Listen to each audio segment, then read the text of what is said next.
Hello, everybody. I'm Bernie Goldberg with the No BS Zone. I think we have an interesting one today, including an interesting question towards the end of our zone today. John, how you doing? John Daly, the great John Daly. I'm doing good. I'm doing good, Bernie. How about you? Good. I want to start out with the New York Democratic primary race, where Mamdani won.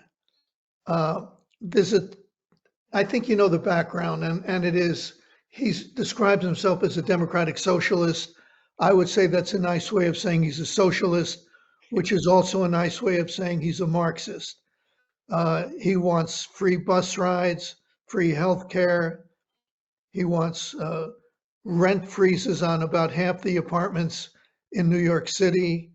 Uh, his other positions on Israel and things like that are, if you don't live in New York, you'd have every right to say, why do I care about that? Well, here's why it's interesting, at least to me. It's interesting because the Democrats are licking their wounds from the 2024 presidential election, and they've been trying to figure out, what do we do next? Here comes Mamdani, and he's brash and he's charismatic, and his message is almost beside the point to the progressives because they're saying, this is what we need. This is what the National Democratic Party needs. Out with the old, in with the new. Out with old people, in with young people. Progressives are cheering the election of a guy like Mamdani, but Republicans are also cheering for a totally different reason. Now, what flies in the People's Republic of New York, I would argue, I don't think it's much of a debatable point, frankly, but I would argue what flies and what works in the People's Republic of New York doesn't work in flyover country. The, the rest of the country isn't New York, thank God. And and Democrats are going to have to make a decision here. Do they go down that road to the young, brash, progressive wing of the party? Do they appeal to that wing and say to the establishment, your time has come and gone? Or do they say that's not the way to go? Daly, your thoughts? Yeah, I think, and you sort of touched on some of these things already, Bernie, but I think that when a political party loses a tough election these days, like the Democratic Party did last year, their base typically doesn't look at the loss like a political strategist or a political analyst might. They don't really consider things like campaign strategies, the mood of the country, or the political environment. They might consider, certain gaffes that a candidate made or a lack of charisma that they may have suffered from. But more often than not, I think the conclusion that the base voters tend to make is that the candidate who lost wasn't bold enough, wasn't energetic enough, wasn't angry enough, Right. or even wasn't fanatical enough. And I think what we saw in New York with Mamdani, I mean, the guy is, like you said, radically progressive. He peddles populism and grievance all day long, which in fairness is pretty popular these days on both in both parties. But yeah, he's charismatic. He's young. That always helps. And I think again, this is it's I think there is just this political confusion or political chaos. I think even a broader way of looking at this. All that most politically engaged and politically astute people care about these days is culture war stuff. Most of which doesn't have a political remedy. These voters don't care as much about serious, matters of fiscal policy or foreign policy. That doesn't really apply with New York City, of course, but instead of nominating, smart, experienced leaders who actually care about things like sound policy and sound governance, the parties instead reward individuals who are really good at beating the culture war drum. So what happens is we end up putting basically social crisis actors in power who don't really know what they're doing, don't really know how things work, and really have no incentive to address serious problems in serious ways. And I think this is kind of what this is. I hope at some point it turns around, but I don't see that in the future. And I think it would be, like you said, I think they're doing a huge favor to the Republican Party by by putting this guy in power. He won the primary, but he's likely going to win the whole thing. And I think Mamdani will be showing up in Republican political ads for some time to come. He was asked point blank, no equivocation, do you like capitalism? Yeah. And he didn't hesitate a beat, and he said no. I mean, I'm serious now when I say I give him credit for honesty. A lot of politicians would say, well, what do you mean by capitalism? I said it once, but I don't mean it now. Do you like capitalism? He said no. He's got the support of the Bernie Sanders AOC wing of the party. No surprise there, because Mamdani, Bernie Sanders, AOC, and other people who think like that obviously are unaware or unimpressed with Margaret Thatcher's famous line about socialism. The only problem with socialism, she said, is that sooner or later you run out of other people's money. I And thought there was something to add with quotes. Jonah Goldberg had a good line the other day where he said this was going to be great for Florida's real estate market. well, So, that's exactly what I was just going to say. He's absolutely right. People are already making plans to move to Florida. Variety has a story in the paper on Tuesday's edition of Variety, and it's talking about how people are thinking of moving, not thinking, making deals to move to Florida. Uh, at some point, Mamdani said, when how are you going to get the money to pay for all this free stuff? And he said, we're going to get the money from people who live in richer, whiter neighborhoods. You don't have to be a billionaire to say, I'm out of here. You could be somebody, some blue collar person making 50, 60,000 a year saying my taxes are high enough as is. I'm not taking a chance with this guy. Florida has nice weather all year round. I'm out of here. sometimes. Well, not during hurricane season, Yes, that's but right. and it gets pretty hot and humid in the summertime. But New York isn't like a magical place anymore. And I think I think Jonah Goldberg is right, and I think people are going to abandon New York City. People already have. I think I heard that they had the biggest outflow of any state in terms of population. Florida is a welcoming place. It's going to happen. I, I have no doubt about that. Last word, John? No, that's true. And I understand what that's like. I mean, I live in Colorado for decades now. We've been getting all the people who are sick of California. Lots of Californians have been moving here. They've been moving to Texas over the years because of the environment, the political environment, the fiscal situation. So yeah, it's And, natural for to see and what. this is one of those things you said people don't take into account. They don't play the movie all the way through in their head. They don't Right. say, well, if we elect this young, charismatic guy who speaks very well and speaks to young people very well, especially, what's the downside? They don't see a downside. They don't think that far ahead. Well, if Mamdani is elected in November and he still has to face Eric Adams, the incumbent mayor who's running as an independent, and a Republican, if Mamdani wins, you think New York is in bad shape now? Just wait. And the question then is the question I raised in the beginning. What will national Democrats make of this election? Will they see it as a model for the future, or will they run from it? I don't know at this point.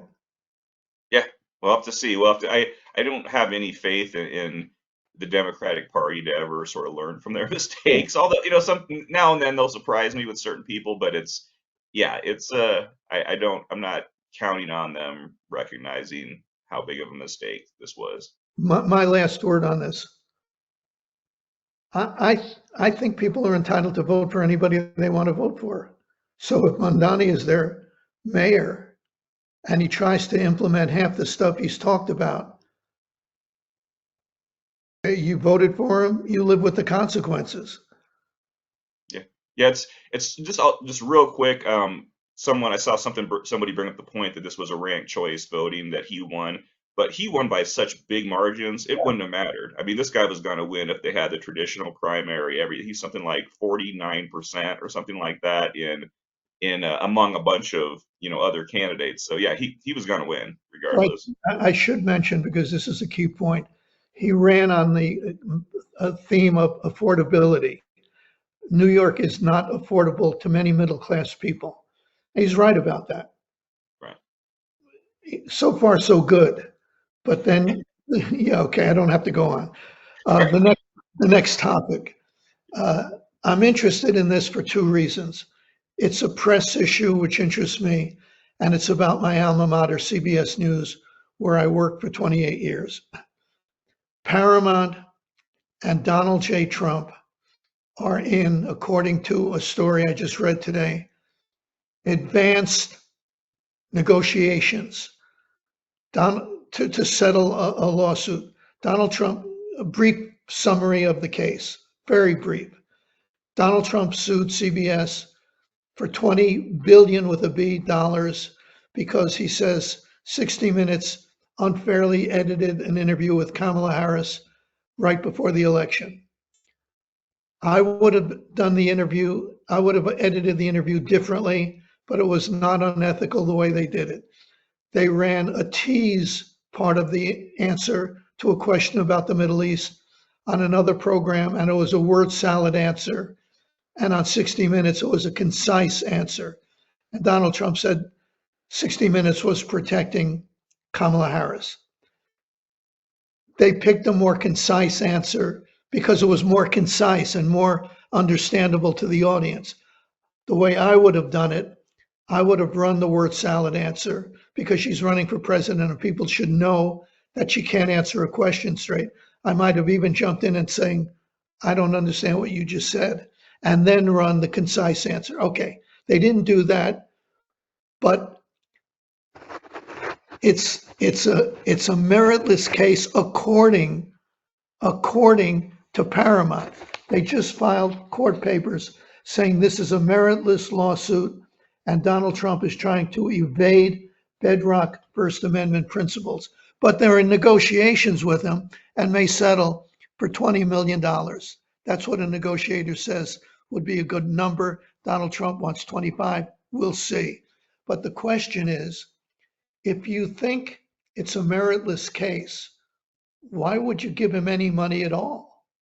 Well, it's because, as some of you know, Paramount, the parent company of CBS News, is in negotiations to sell to a company called Skydance Media. That will mean $1 billion for billion-dollar merger for Paramount. They need this to go through. They need Donald Trump's Federal Communications Commission to put a approval stamp on it. If Donald Trump doesn't get his money, you don't know what's going to happen. The FCC may say, we're not approving this deal. So it sounds like this is not a legal statement I'm making, even though I'm talking about a law. This sounds like a bribe to a lot of people. And the reason that this is so odd, and then I'll throw it to you, John, the reason this is so odd, Paramount says it's a meritless case, yet they're in negotiations to settle for $20 million, maybe more. And if the Democrats take the House after the midterm elections, they're going to subpoena one Paramount executive after another. And under oath, they're going to have to explain why. If it's a meritless case, why'd you give Donald Trump $20 million? And if a Democrat wins election in 2028, the DOJ under a Democratic president may go after these people for legally, criminally breaking the law. Let me just read you one thing before I throw to you, John. This is a letter from Bernie Sanders and Elizabeth Warren to Paramount. Paramount appears to be trying to settle a lawsuit that it has assessed as completely without merit. Under the federal bribery statute, it is illegal to corruptly give anything of value to public officials to influence an official act. if Paramount officials make these concessions in a quid pro quo arrangement to influence President Trump or other administration officials, they may be breaking the law. Paramount's executives have to be keeping this in mind. They could be up on criminal charges if a Democrat becomes president and his department or her Department of Justice says, you settled a case that you say had no merit. That was a bribe. Donald Trump shook you down and you gave into a bribe. I don't know what Paramount executives are thinking, but they're forgive the cliche, they're between a rock and a hard place right now. Yeah, no, I think that's true. I don't understand the legal nuances enough to know if that would be a valid line of that would be something that the DOJ would actually do. A Democratic DOJ who hates Donald Trump. Yeah, I mean, I get that, but I mean, well, just Democrats in general, but they would be going after Paramount instead of Trump, correct? And I don't know if they. Well, going after Paramount because it gave money to Donald Trump. It Right, doesn't have to have legal merit. It could be a political decision. Yeah, I mean, I don't know. I guess it's possible. I mean, just in the plainly recognized, definition of the word bribe, I think this is clearly what it would be, but legally defined and whether or not there's going to be the appetite for it, I just don't know. I think a Democratic DOJ would be more inclined to sort of focus on other things if they wanted to really stick it to Trump at this, whether it's the cryptocurrency stuff or the luxury jet or the executive branch, thing that Trump has set up. But it's at the same time, I think there's a very good chance that on his way out of office, Donald Trump just issues himself a sweeping pardon of basically everything. We had talked about this before when he was running for president. Biden did that with his family. I would not be surprised at all. And so maybe there's something to the idea that if they can't get Trump, maybe they would take issue and do something with Paramount. But I don't know. That's like too far down the road for me to think about, I guess, to really put a lot of consideration into. But it's definitely interesting. I will say, Bernie, real quick before I throw it back to you, there was some news that came out this week in regard to frivolous lawsuits. Trump, he did drop his lawsuit of Pollster and Seltzer. That's over. And I think probably if not for the Paramount deal, that probably would have happened with CBS too. But he has that leverage. The reason this is important, the way I see it anyway, is because Donald Trump does not understand, or does understand and doesn't care, what the role of a free press is in a free country like the United States. If you say this case was totally crazy, Paramount says it's meritless. I say it's meritless. I mean, I know how the editing process works. He wouldn't get this before a jury. No serious judge would let this go to a jury. It would be thrown out. Yet he's pursuing it because he wants the money. Much of it would go to his foundation, but he wants the money and he wants to send a message. You say something bad about me, you do something I don't like, you're going to be in line for another go around like I'm having with Paramount, and it's going to cost you money. So every news organization in America is thinking, do we need this? I mean, the New York Times is still going to go after Donald Trump, and so is the Washington Post and the LA Times. But they got to be thinking, even if he sues us in a frivolous lawsuit and we won't settle, it's going to cost us a lot of money. Okay, next topic. This one fascinates me. There was a poll on CNN, and before I tell you about the poll, let me state the obvious. CNN's audience is mostly liberal.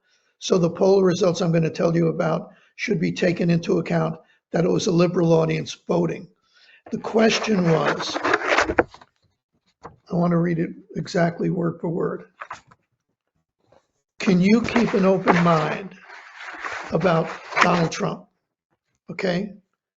Can you keep an open mind about Donald Trump? Actually, do you have an open mind on President Donald Trump? 72% said no. Okay, it's a liberal audience. 28% said yes, they could keep an open mind. I have liberal friends. They would fit into the 72%. They cannot keep an open mind on Donald Trump. John, is this evidence of Trump derangement syndrome? So I don't, not necessarily. I think I might have a more nuanced view on this than you do, Bernie.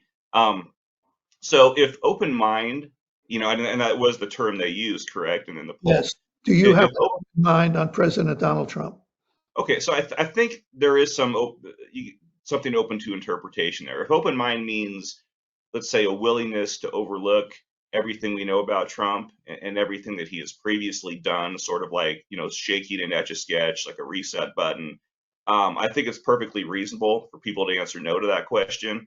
But if having an open mind on Trump means that you're willing to give him credit when he does something that is objectively good, or at least something that you would think would be good if someone else had done it, That's then how yeah. I read it. That's how I Okay, yeah. Okay, and then in that case, I think people should have an open mind on Donald Trump. And if principles matter to someone, that shouldn't be that difficult. Just a quick example, Bernie. Like you said before, neither you or I are Trump fans. We think he has done many bad things, and we have described a number of those things here on But this website. I'd be in the 28% that would say I could and would keep an open mind. Yeah, because you interpret it that way. If that's the interpretation, I would agree with you. But yeah, I think someone else reading that might be a little bit different on that. But I don't know. But it's when you and I, we, again, we're not fans, but we see something like an event like Trump bombing Iran's nuclear sites. We both thought that was good. We both wrote that that was good. We have no problem giving him credit for that. If someone can't bring themselves to do that, even if they would otherwise think it was a good thing, then yeah, they're not open minded. But this strikes me as the left wing's equivalent of MAGA. I mean, a certain percentage of the MAGA crowd would never abandon Donald Trump under any circumstances. Right. And these people on the left are saying, I mean, this is really interesting. They can't keep an open mind if they interpret it the way I do. Right. Um, Right. So why should Donald Trump take them seriously when they criticize him? If you're not going to keep an open mind, then all your criticism, not yours, but all their Right. criticism is just based on hating Donald Trump. I mean, I think that's an example of how polarized and how dangerous our polarization is in this country. Yeah, it's again, I think, I guess it depends on how someone views that. So let's say, for example, you have a neighbor who throws rocks at your dog. He's not doing it by accident. It's not a misunderstanding. He's been doing it. He likes doing it. He's trying to hurt your dog. I think it's entirely fair to factor that behavior into your assessment of your neighbor. I think it would be sort of unreasonable for someone to ask you, what can you wipe that from your mind and sort of judge him on these other things, and be open to this idea that maybe he's a good guy, and you just so I think it depends on how someone looks at that and reads it. If someone says, can I be fair to Donald Trump, maybe that's a different question. Maybe they would take that differently. But I think the open mind is sort of open to interpretation. Let me speak to our audience. John Daly is so nice that he's putting forth a proposition that I'm not buying. I don't think this is the equivalent of throwing rocks at your dog. I think this is people saying, I hate Donald Trump. I hate everything about him. I would never agree to any. I mean, the border was an open door under Joe Biden. Now it's almost 100% closed. I mean, it's 90 something percent closed. And they can't give him credit. They can't keep an open mind on that. Okay. one other thing, well, two other things, because John tells me he's got a surprise for me. But I don't want to spend a lot of time on this because I just find it ridiculous. Donald Trump, about a second and a half after the United States bombed the nuclear facilities in Iran, said that we had obliterated the Iranian nuclear program. Obliterated was his word. Now, he didn't know if it was obliterated. He should have said, I believe it was badly damaged. I think we hit Iran's nuclear facility and created severe damage to, whatever. But he didn't know if it was obliterated. That said, CNN every day, every show, every freaking hour of every day for about a week. It may still be going on this week, but last week, every day last week, Donald Trump said it was obliterated, but he didn't know, and maybe it was only badly damaged. I mean, all right, CNN, you win. You win. Donald Trump used the word obliterate when he shouldn't have, but your obsession, and that's the right word, with the word obliterate tells me and tells the audience all it needs to know about how you feel about Donald Trump. You could have just written it off. Donald Trump said obliterate. He didn't really have the evidence, and move on to something else. Every day for a week? It might be revenge for all the heat CNN took for that mostly peaceful protest stuff that they did back during the 2020 summer riots. They see this opportunity maybe to give it back. But yeah, I mean there is the stuff. You're right. I mean, you said it too. Trump may have gotten a little. He always exaggerates and everything. Always. Yeah. So this fixating on this particular instance of it feels pretty petty.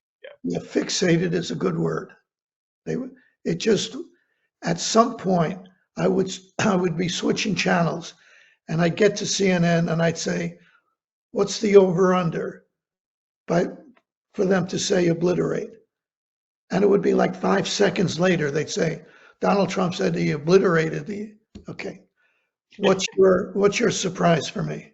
Well, I brought this up right before we went live, Bernie, but just a little breaking news. So, but there is, and won't be breaking anymore by the time this airs probably, but President Trump, and this is a real story, just announced a new line of Trump colognes and perfumes, Bernie, for men and women. I heard about it.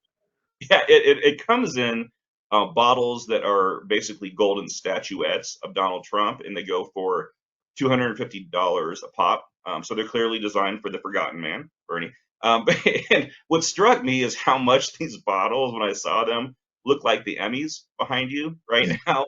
So this got me thinking, Bernie, have you ever considered a line of Bernie Goldberg colognes and perfumes so that subscribers and other fans of yours can have the opportunity to smell like you? You don't even have to charge them $250. You can bring it down a little bit, but maybe something worth considering. And that's it for this edition of the No BS. I'll be here next time without John Daly. There's a serious point about what you just said, not about my role in it. I was like, really? Are we going to get that line? No, the serious point is he's the president of the United States of America. What the hell? I mean, is it? I hear you. We got the crypto coin. We got it's part-time presidency, part-time telemarketing, I guess, QVC type stuff. It's bizarre. I think people should expect more from the president. If you listen to Fox News on Sirius Radio, they run different commercials than on TV, and I don't know the answer to this. I'm going to ask you. They run commercials with either Donald Trump or somebody sounding very much like Donald Trump, saying, "Buy my Donald Trump sneakers or buy my Donald Trump watch." Is that Donald Trump? I mean, it sounds exactly like him. That could be our friend John D. Domenico, comedian. No, I don't know. it's Donald Trump's voice. I don't know if it's an AI thing. And after a while, I said, Donald Trump would tell these people, cease and desist, or I'm going to sue you. He didn't. To the best of my knowledge, he didn't. I will tell you, Bernie, that so I sort of comically brought up John D. Domenico, who we've had, the Trump impersonator, who we've had on before. I've talked to him about this sort of stuff. He gets offers all the time for Trump merchandise. Right before he went on last time, he had texted me a photo of a Trump cereal that someone had made. It didn't actually have Trump's name on it, but it had a strong likeness of Trump, and they wanted him to do. So this is like there is a huge market for stuff like this. In this case, we talked about the perfumes. That's Trump himself, That's but Trump. there's a lot of others that are capitalizing big time off this. And I think the perfume or the cologne is Trump himself. I Yeah, think the watches, I'm pretty sure, are Trump himself. I The think so. sneakers are Trump himself. Come on. I mean, I hear you.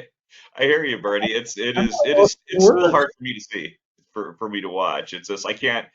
Do you think Biden will have any merchandise coming out soon? That would be interesting. You could go some different places with that. I have an answer, and I'm gonna You edit. can't say it. No, I'm gonna control myself. I would only regret what I'm thinking right now if I say it out loud. I probably know what you're thinking, and I'm not going to say it either. So, All right. Um, anyway, that's it for this edition. I tell you to tell your friends I'm wasting my breath. Uh, so until next time, John, anything else? no, that's it. That's it. We'll go ahead and I was going to say we've had a some new memberships lately. Very thankful for those people. We want to welcome those people aboard. Yeah, thank you. Thank you for coming on board. Appreciate it. And send me a link, John, to the perfume. I may want to buy a couple of bottles for my closest friends. Excellent, excellent. $250 a pop. A bargain at any price, Bernie. So, yeah. We'll end with that. All right. Sounds good. Bye, everybody.